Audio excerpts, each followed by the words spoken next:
Hello, guys. Welcome back to my nursery. Welcome to my nursery if you are new and stopping by for the first time. So, it is the weekend. It's Friday. Thank God it's Friday. So, I wanted to come back and do a little video, kind of a follow up to the last video I did. I've done this kind of video before. I don't know if it was on this channel or if it was on my old channel. But in light of the last video I did, I wanted to do this video again. Um, Taking care of our silicone babies. I wanted to go back over that. And if you have silicone babies, you already know how it all works for the most part. As we have the dolls and been collecting the dolls for a while or been in the doll community for a while, watching videos and stuff, you kind of know how it works with silicone dolls and caring for them and all of that. The most of us know, but for new collectors, they may not know about caring for a silicone baby. And in light of what I recently experienced, I decided to go back over this topic again. And that is so anyone that's shopping for a silicone doll, they may find this information useful, or they just got a new silicone baby and it's the first time they have one. I figured I would just kind of go back over this stuff. And even for people, potential buyers or customers that I may have in the future, hopefully they're already watching my videos and they might see this video in light of what recently happened to me. And if you're not sure what I'm talking about, I will talk about it a little bit again in this video. But if you want to hear the whole story, it is in the previous video to this video. If you go to my channel homepage, you'll see the video right before this one. In that video, I kind of explained the whole situation. So anyway, if you are new, before I go any further, please hit the subscribe button. Please click the bell so you'll get notified when I do any new videos. Please, everyone, give the video a like, a thumbs up, and please continue to share my videos. We have reached our 3,000 subscribers. Yay. Again, thank you, everyone who has subscribed and who's going to subscribe right now. Thank you for your support. And I will be doing the giveaway soon, but haven't posted that entry video just yet, but it will come soon. So please continue to share my videos and what else? Share, like. Oh, and if you want to follow us on Instagram, my Instagram link is always under my videos in the description box. Click more so the description drops down so you can see the whole description, because if you don't click more, you won't see the whole description. Also, I was telling you guys that there is a new thing. Some YouTube channel creators are using it, some are not. So it depends on if the creator wants to use the new super thanks is called, and it's a heart and it has like a $sign, I think. And it's if your channel is monetized, but it's still optional. Some channels have it, some channels don't. But the way you see that, I was saying to click more. On some of the channels I see, if I click more, it drops the description down under the video, and it also, you'll see the heart or whatever else is there. So you have to click more. But also, I noticed on some channels, it has that little 3 dots up there where it'll say like, dislike, and share. And then I think it has like 3 little dots. You click that and it has a little box that pops up, and it the super thanks, little heart, and some other little things is in that little box. So you click more to see more, the description and whatever else drops down, or you click the little 3 dots. And that is, of course, optional. You don't have to do it, but I'm just letting you know. All right, so getting to the video. Today, to help mommy with this video, is my little squishy tummy baby boy here. This is Gabriel. He's a full body silicone, as you can see. He is from the Andrew edition by Clear Taylor Dolls. He is Andrew number 4. He is the only dark skinned Andrew and the only Andrew with this squishy tummy feature, and I love his tummy. This baby was created back in 2015. He is definitely an older baby. He's been in my nursery. The first time he came to me was in June of 2017. So he has been with me for about 5 years at this point, and he's 7 years old. In October, he'll be 7 years old next month. So he is definitely one that has been around for a while, and I love this baby. He is a dream baby to me. He was a dream baby before I got him. I never thought I would have him, as I always say, and I got this baby. I was so happy to get him when I first got him.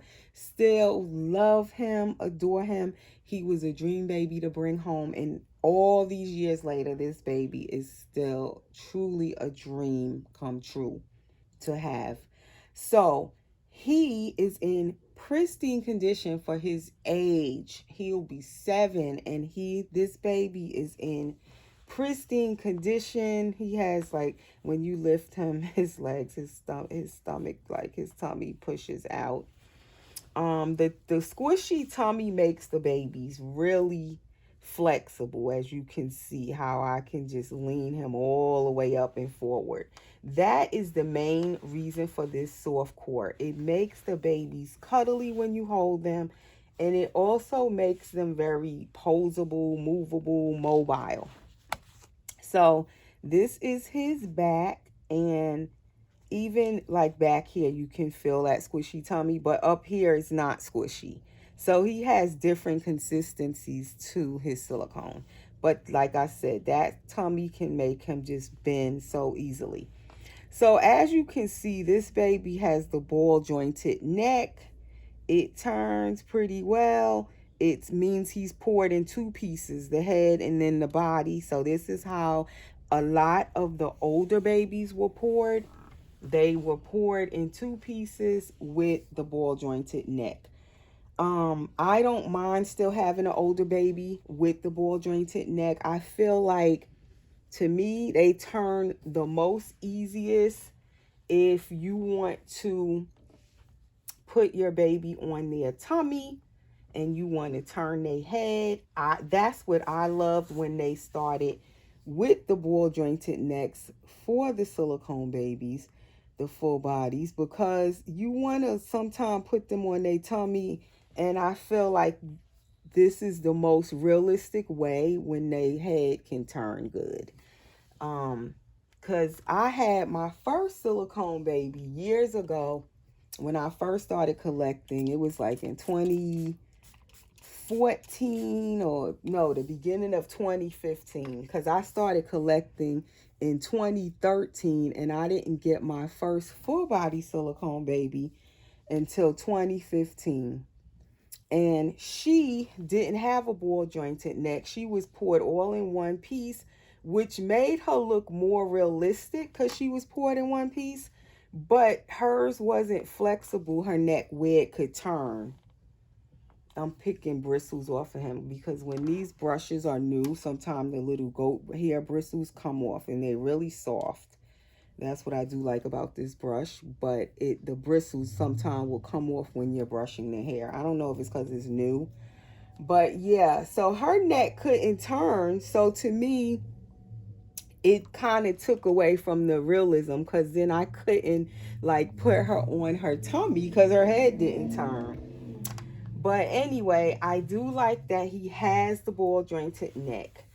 But what I want to say is, the reason I'm doing this video, before I forget to say why, is because I had a situation with someone who bought a doll from me this year, earlier in the year, and she had the doll for 3 months, over 3 months at this point.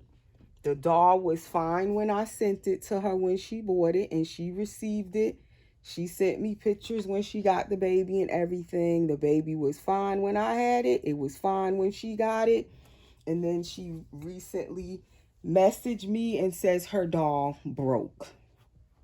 So that is what prompted me to do this caring for your silicone baby video. When you caring for them, you want to, as they say, handle them like you would a real baby. Now, it does mean the same as handling these babies like you would a real baby to a certain extent. Of course, they're not real, so you don't want to do certain things you would do to a real baby we wouldn't do to these dolls. But one of the main things when they say handle these babies like they're real babies, you want to support your baby when you're lifting them. And this is the proper way to lift a silicone doll, whether it's a ball jointed neck baby or a one-piece pour where everything is poured in one piece. You want to put your hand behind their head and supporting the neck and the head and under the tushy. I have him into both my hands is holding him. And that is giving him full support as I lift him. And this is the proper way to lift your silicone baby. Do not lift them up. I would not say, even though this baby has underarms, but still, I don't like lifting them up like that, because I feel like it's going to put too much pressure under the arm as you're lifting them. So you don't want to tear under their arms, even if they have underarms. I just wouldn't practice lifting them up under their arms, because you want to, be careful so you don't tear under the arms. You want to definitely support that head and neck, because you don't want nothing to pop off or break or tear. If it's a one-piece pour baby, you could tear the neck because you got the head flopping all over the place. So you want to definitely, number one, support the head and the neck, support the tushy. You got your whole baby like this. They're secure when you get them like this and pick them up. And then once you get them in your arm, then you can kind of, put them like this. But when you first lifting them, I suggest you support that head. And I'm stressing that part definitely for a reason.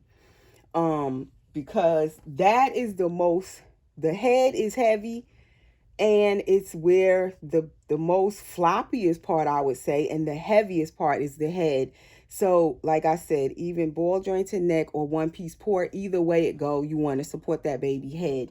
And that is something we do with real babies. When they say handle like a real baby is newborn, you're going to hold their head.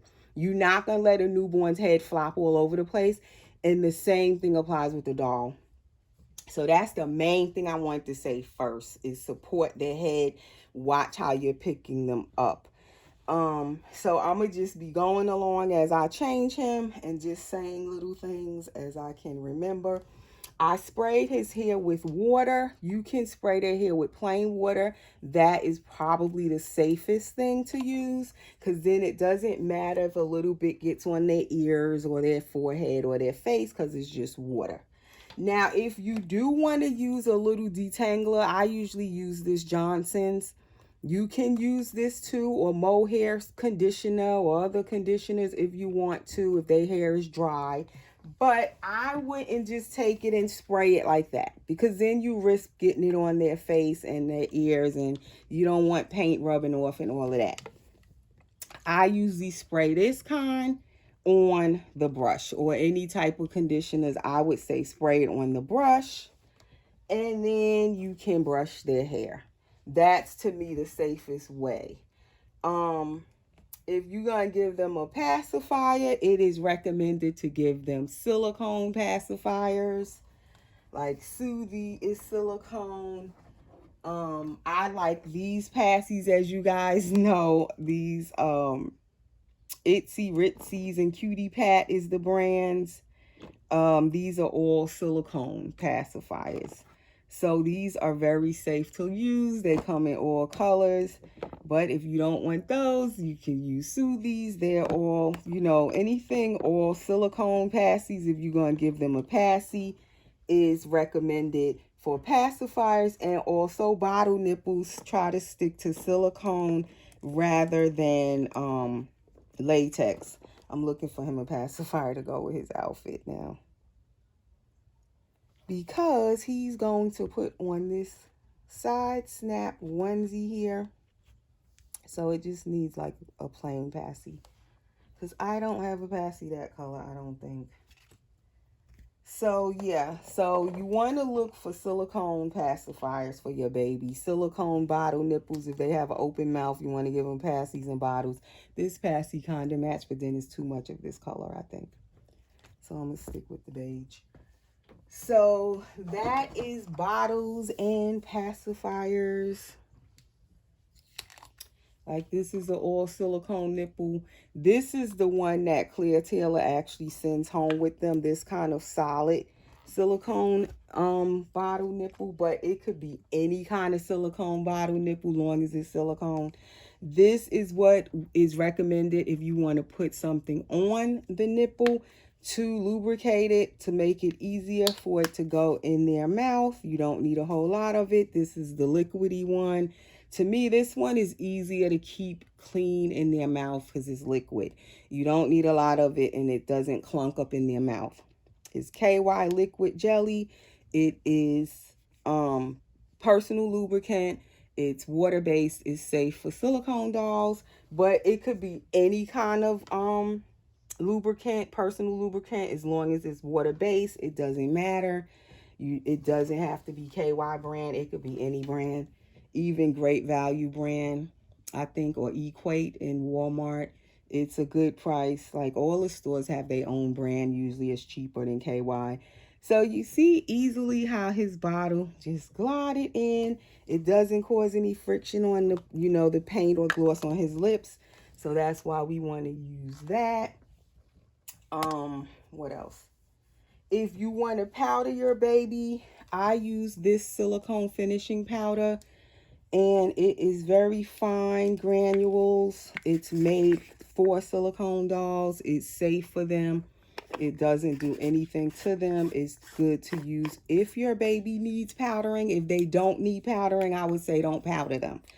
Only if your baby needs powdering. This is a blush brush. It's really soft, the Eco Tools kind, the kabuki brush, but it could be any kind of blush brush, as long as it's nice and soft. But if your baby doesn't need powdering, let me say that again, you don't have to powder them. You don't have to do it. It's not necessary unless the baby feels sticky, tacky feeling, or they have shiny spots and you want to powder it because they look shiny. Because some babies, as they get older, they may have shiny areas, or they look shiny, or in the summer they get tacky feeling and sticky because the weather is warm. So you might want to powder them. But if they feel fine, they look fine, you don't need to powder them. I wouldn't powder them. But this one is safe. This one is made by, let's see, can I remember the name now? It's Facebook, and it's Wee Babies Nursery. Jenny Lee that makes this one. It's very expensive, but it is worth it. It lasts a long time, and you only need a little bit of it. And I can even use it on him, and it doesn't make him turn white because he's a dark-skinned baby. I like using that on him because it doesn't show up a lot on him if I do want to powder him at all. So he's going to get this Kate Quinn little onesie here, side snap. And of course, I didn't bring my scissor. Let me go cut this tag off real quick. And where is my scissor? So this video might get a little bit long because you see I'm at 20 minutes and I didn't even talk about half what I wanted to talk about. So anyways, what else did I want to talk about? All right, when you dressing them, it is recommended not to put tight clothing on a silicone baby because you don't want it rubbing all on them, on their paints, on the mat, on them. So you want to get clothes that could be a little roomy, but not tight if you can help it. You want to get clothing that's nice and stretchy. And he's going to get these long socks. They're not exactly the color of his shirt, but that's the closest color I could find. If the baby has open, long fingers like this little guy, both of his hands basically have open fingers. If you're scared of putting on long sleeves, especially, it is recommended. If you want, you can put the little scratch mittens on them to protect their fingers if you don't feel comfortable and trying to get the long sleeve shirt on them and you don't have nothing on their fingers. You don't want to pull a finger off or tear a finger. You can use scratch mittens to put their long sleeves on them. That is recommended. And for me, sometimes I even keep scratch mittens on my babies even when I'm not dressing them. And I just like their hands to be covered when they're laying down, especially a baby like this. He doesn't have armature, so his hands basically will touch the sides, like on the bed or the sheets or the covers. So I find the scratch mitts just kind of protect the edges of their hands too and their fingertips from rubbing on stuff to protect their paint. So even if it's not for dressing, I like them to have on scratch mitts. A lot of the times I will just keep them on scratch mitts. If they have hairs on them, you can also use these brushes to brush hair off of them rather than picking it with your nails, so you don't pick your baby accidentally with your nails. Like my nails are long right now, so I don't like picking them, so I prefer to keep one of these near so I can just get hairs and dust or whatever off of them.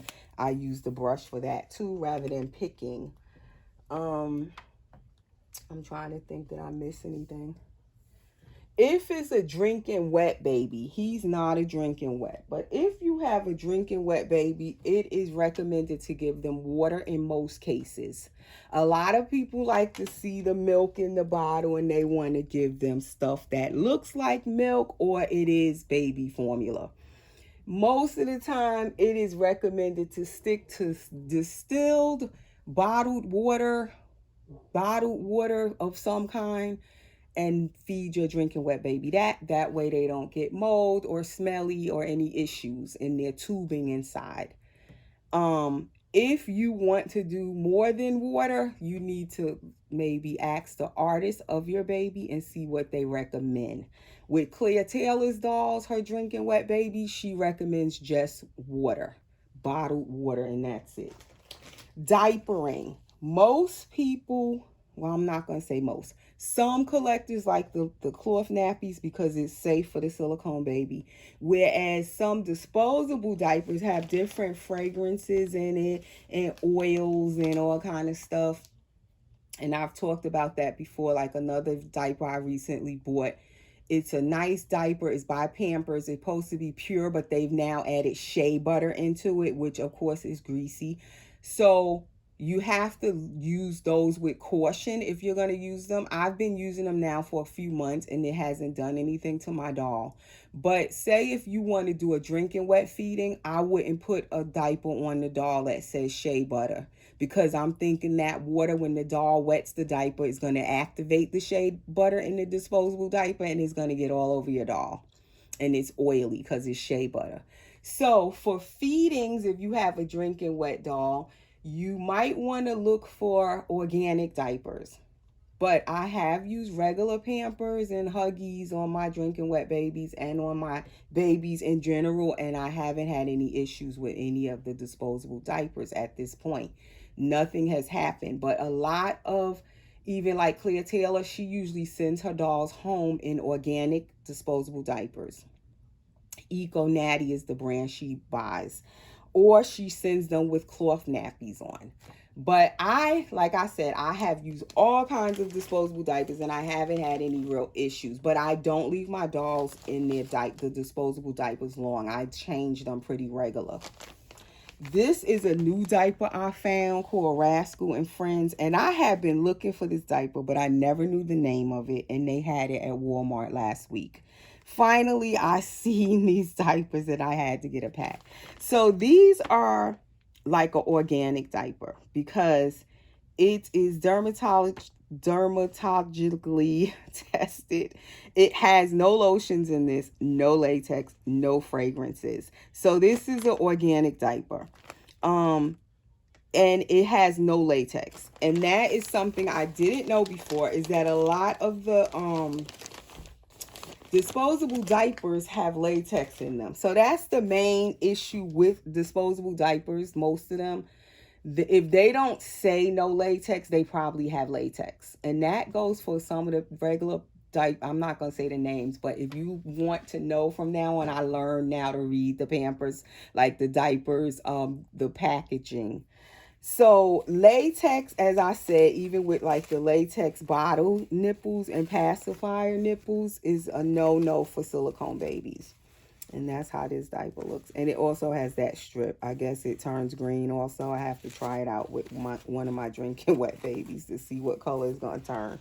But yeah, the latex you don't want to put against a silicone baby, near a silicone baby. And really, it's not recommended to put, latex or rubber, if you want to say rubber, but it's basically latex passies in their mouths or latex bottle nipples in their mouths. It's recommended to use silicone nipples and pacifiers. So with the diapers, the disposable diapers, a lot of them I never knew before have latex basically in the diapers. So lately I've been like, when I see an organic diaper and it says no latex, I want to buy a pack of it.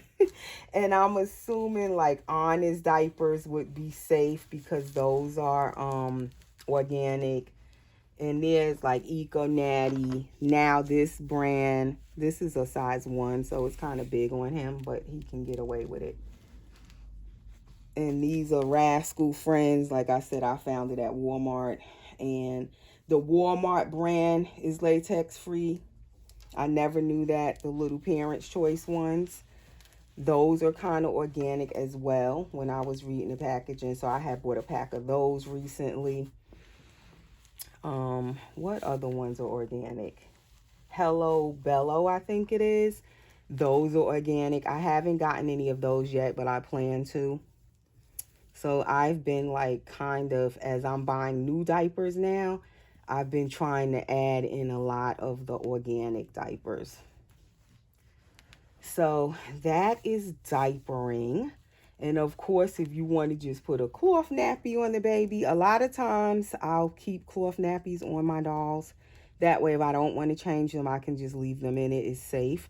But if I do want to change like them into a disposable, I don't leave them in it long. I will change their diaper off camera. Even if I'm not changing their outfit, I'll go and change their diaper. So they're not just in the same diaper for a long period of time. Bathing. Let's touch on bathing. Bathing silicone babies.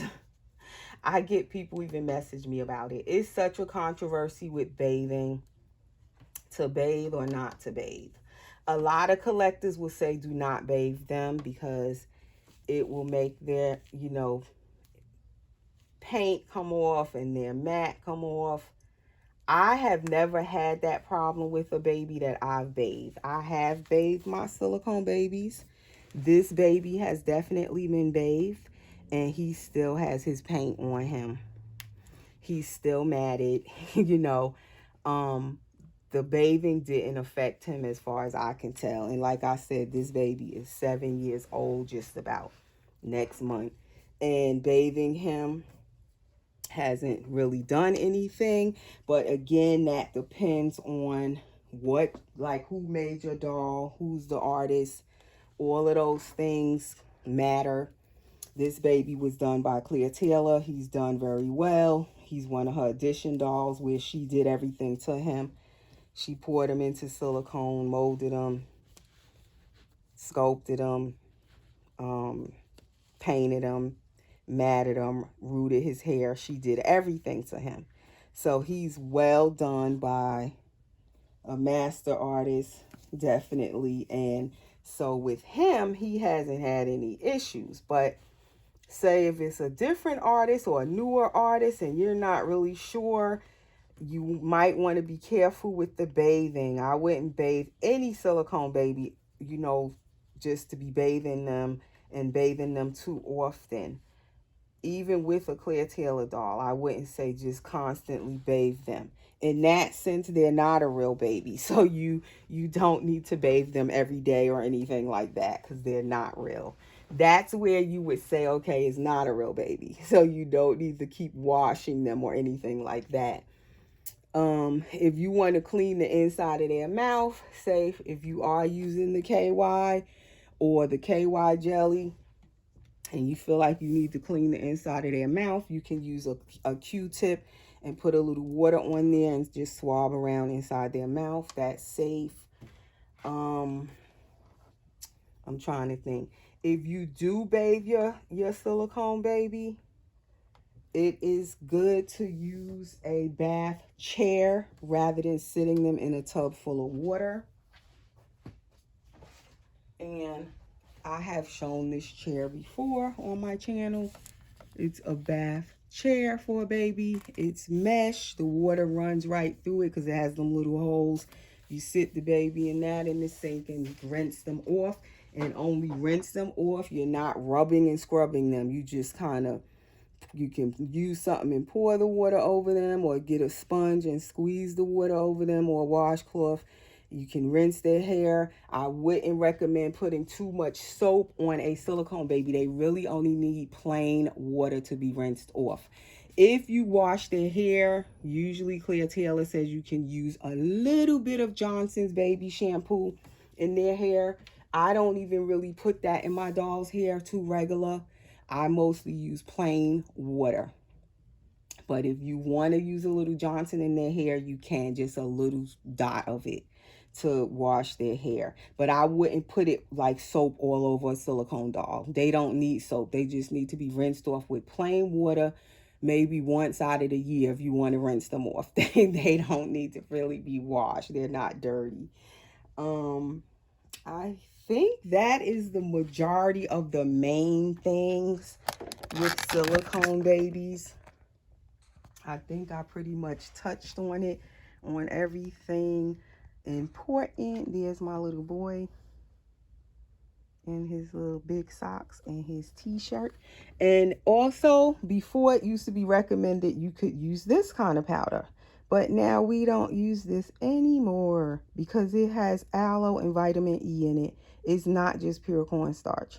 So if you don't buy like something that's made for silicone babies, you can buy the pure cornstarch from the store, the grocery store, the kind that's in the grocery aisle, and it's pure cornstarch, and you can powder them with that if you want to use that, and it's cheaper, to buy. And I think, guys, that is all. This video is long, but I think I touched on most of the important little things with caring for our silicone babies, because we want them to last for as long as possible, and we want to enjoy them for as long as possible, and we don't want to mess up the money that we invested in them, do we? So anyway, thanks for watching, guys, and I'll see you in the next video. Take care.